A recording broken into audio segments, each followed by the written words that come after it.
আজকে আমরা ব্লেন্ডারে এনগ্রেভ টেক্সট ক্রিয়েট করা শিখব। খোদাই করা টেক্সটের পাশাপাশি রাইস টেক্সট কিভাবে ব্যবহার করব তাও জানবো। ব্লেন্ডার ওপেন করার পর আমরা এখান থেকে জেনারেলি ক্লিক করব। আমাদের এখানে যে ডিফল্ট কিউবটা আছে এটাকে আমরা সারফেস হিসেবে ব্যবহার করব। যে কোনো সারফেসের উপরে কিভাবে আমরা আমাদের টেক্সট লিখতে পারি সেটাই শিখব। তো প্রথমে আমরা এটাকে স্কেল করে নেই। আমাদের এক্স অ্যাক্সিসে করে দেই 1.5 মিটার, ওয়াই অ্যাক্সিসে করে দেই 2.5 মিটার। ওকে, আমাদের সারফেস রেডি। টেক্সট নিয়ে আসার জন্য আমরা এখান থেকে অ্যাডে চলে যাব।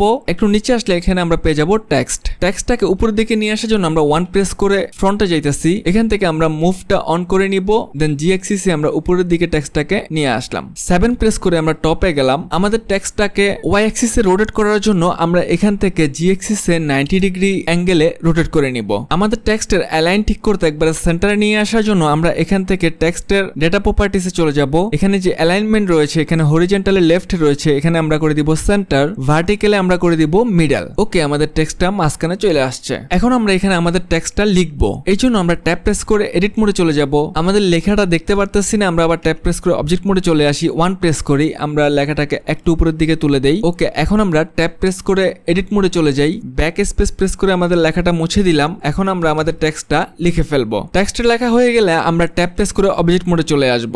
এখন আমরা আমাদের এই টেক্সটটাকে ম্যাশে কনভার্ট করে ফেলবো। আপনারা এখানে টেক্সটের এখানে এ লেখাটা দেখতে পারতেছেন। এখন যদি এখান থেকে অবজেক্টে চলে যাই, একটু নিচে আসলে আমরা পেয়ে যাব কনভার্টের এখানে আমরা চলে যাব ম্যাশ। এখানে আপনারা ট্রায়াঙ্গেল দেখতে পারতেছেন, তার মানে আমাদের এটা এখন ম্যাশে কনভার্ট হয়ে গেছে। আমরা এখন এখান থেকে যদি ওয়্যারফ্রেম মোডে চলে আসি, তাহলে এখানে অনেক অপ্রয়োজনীয় ভার্টিসিস আছে। এগুলোকে রিমুভ করার জন্য আমরা ডেসিমেট মডিফায়ার অ্যাপ্লাই করব। এই জন্য আমরা এখান থেকে মডিফায়ারে চলে যাব, অ্যাড মডিফায়ার, এখান থেকে ডেসিমেট মডিফায়ারটা আমরা অ্যাক্টিভ করব। এখানে আমরা ফেস কাউন্ট দেখতে পারতেছি 349টা আছে। তা আমাদের এতগুলা ফেস তো লাগবে না। এই জন্য আমরা এখান থেকে যদি এখন প্লেনারে দেই, তাহলে আমাদের ফেস মাত্র 8টা। ওকে, আমরা ফেস কমা ফেললাম। এখন আমরা এখান থেকে মডিফায়ারটা অ্যাপ্লাই করে দিব। আমরা এখন ট্যাব প্রেস করে এডিট মোডে চলে যাব। অ্যাপ প্রেস করে সবগুলা ভার্টেক্স সিলেক্ট করব। কিবোর্ড থেকে এম প্রেস করব। এখান থেকে আমরা বাই ডিসটেন্সে ক্লিক করব। মার্জ বাই ডিসটেন্সের বক্সটা ওপেন করব। এখানে মার্জ ডিসটেন্স রয়েছে 0.0001, এটাকে আমরা করে দিব 0.01। এখান থেকে আমাদের 33 ভার্টিসিস রিমুভ হয়েছে। আমরা যদি আরো ভার্টিসিস কমাইতে চাই, আমরা এখান থেকে ম্যাশে চলে যাব। একটু নিচে আসলে এখানে পেয়ে যাব হচ্ছে ডিলেট থেকে আমরা লিমিটেড ডিসলভ অপশনটাতে ক্লিক করব। এখানে যে ম্যাক্স অ্যাঙ্গেল রয়েছে 5 ডিগ্রি, এটাকে আমরা করে দিব 10 ডিগ্রি। তাহলে আমাদের এখানে ভার্টিসিস আরো কিছু কমে গেল।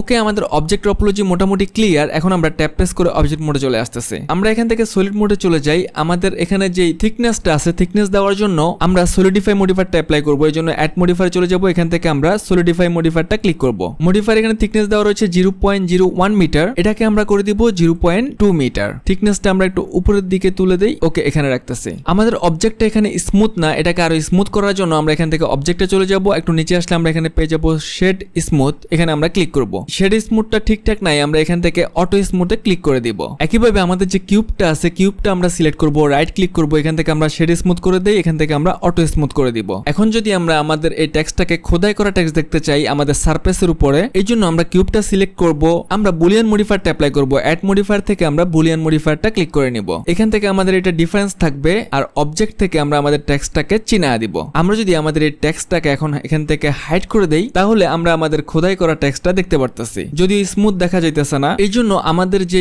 সারফেসটা আছে এখানে আমরা বেবেল মডিফায়ারটা অ্যাপ্লাই করব। এখান থেকে আমরা বেবেল মডিফায়ারটা ক্লিক করে নিলাম। বেবেল মডিফায়ারের এখানে অ্যামাউন্ট রয়েছে 0.1 মিটার, এটাকে আমরা করে দিব 0.005। দেন এখানে সেগমেন্ট রয়েছে 1, এটাকে আমরা করে দিব 5। এখানে তেমন পরিবর্তন বোঝা যাইতেছে না, আমরা একটা কাজ করি, আমাদের যে জিওমেট্রি আছে, জিওমেট্রির এখানে যে ওভারল্যাপ আছে এটা আমরা আনটিক করে দেই। ওকে, এখন মোটামুটি সুন্দর দেখা যাইতেছে। আমরা একটা কাজ করি, এখান থেকে অ্যামাউন্ট আরো একটু কমায় দেই। আমাদের এখানে ওভারল্যাপ হয়ে যাইতেছে, আমরা এখান থেকে এটাকে করে দিলাম 0.001। আমরা যদি এটাকে 0.002 দিয়ে দেখি তাহলে কি অবস্থা একটু দেখি, তাও এখানে চলে আসতেছে। তার মানে আমাদের এটাকে আমরা 0.001ই রাখতেছি, তাহলে মোটামুটি ঠিক আছে। এরপর আমরা এখানে শেডিং নিয়ে কাজ করতে পারি। আমাদের এখানে যে শেডিংটা আছে এটা আমরা যদি খুলি, এখান থেকে যে হার্ড এন্ড নরমালটা আছে এটা আমরা টিক করে দিব, তাহলে মোটামুটি আরো স্মুথ দেখা যাইতেছে। এখন আমরা যদি রাইস টেক্সটটা দেখতে চাই, এর জন্য আমরা যদি এখানে ইউনিয়নে আসি, তাহলে আমরা উপরে দেখতে পারতেছি, আর আমরা যদি ডিফারেন্সে যাই তাহলে আমাদের যে খোদাই করা টেক্সটটা আছে সেটা আমরা দেখতে পারতেছি। এভাবে আমরা খোদাই করা টেক্সট এবং রাইস টেক্সট ক্রিয়েট করতে পারি। Thanks for watching.